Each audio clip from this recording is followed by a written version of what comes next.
the strike was conducted using 2 munitions with small warheads suited for this targeted strike. We're talking about munition with 17 kilos of explosive material. This is the smallest munition that our jets can use. Following this strike, a large fire ignited for reasons that are still being investigated. Our munition alone could not have ignited a fire of this size. I want to repeat it. Our munition alone could not have ignited a fire of this size. Our investigation seeks to determine what may have caused such a large fire to ignite. We are looking into all possibilities, including the option that weapons stored in a compound next to our target, which we did not know of, may have ignited as a result of the strike.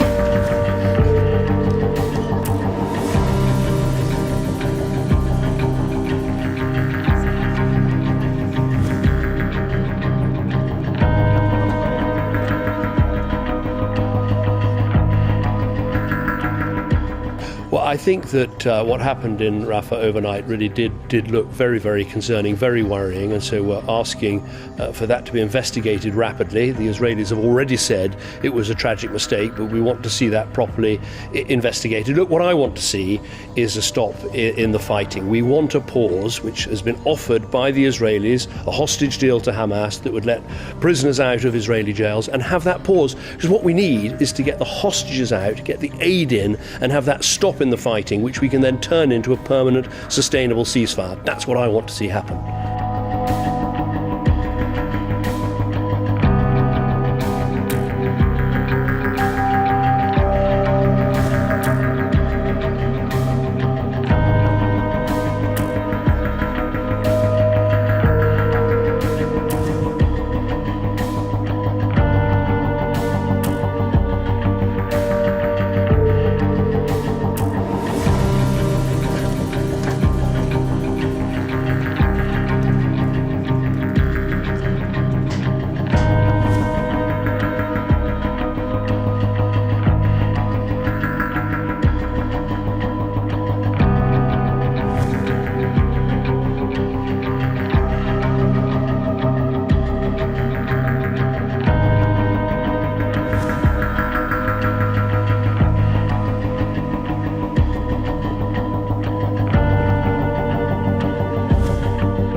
Estamos ante un día histórico. La firme decisión de reconocimiento del Estado palestino que el Gobierno de España ha adoptado, junto también a Irlanda y a Noruega, y que el mismo jueves va a aprobar Eslovenia, tiene un único objetivo, que es contribuir a que israelíes y palestinos alcancen la paz.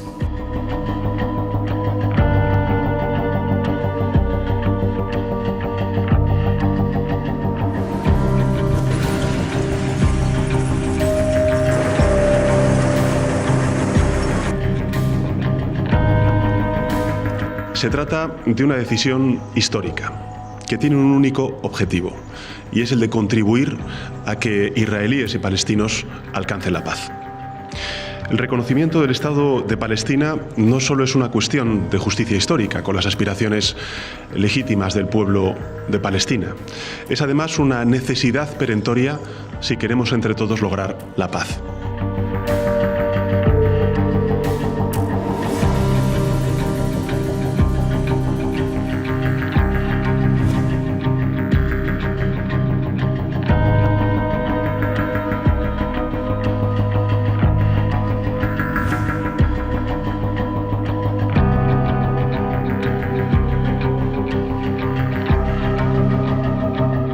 Nosotros vamos a dar una respuesta, lo he dicho anteriormente, coordinada con Noruega e Irlanda, que están también recibiendo el mismo tipo de bulos deleznables y de ataques en redes sociales, pero también serena y firme, en el momento adecuado, cuando nosotros decidamos y no cuando otros deciden, porque probablemente les interesaría que se estuviera hablando de tweets en vez de las decisiones de la Corte Internacional de Justicia, de la legalidad internacional, del alto el fuego, de la ayuda humanitaria y también de la liberación de los rehenes que, por supuesto, nosotros no olvidamos.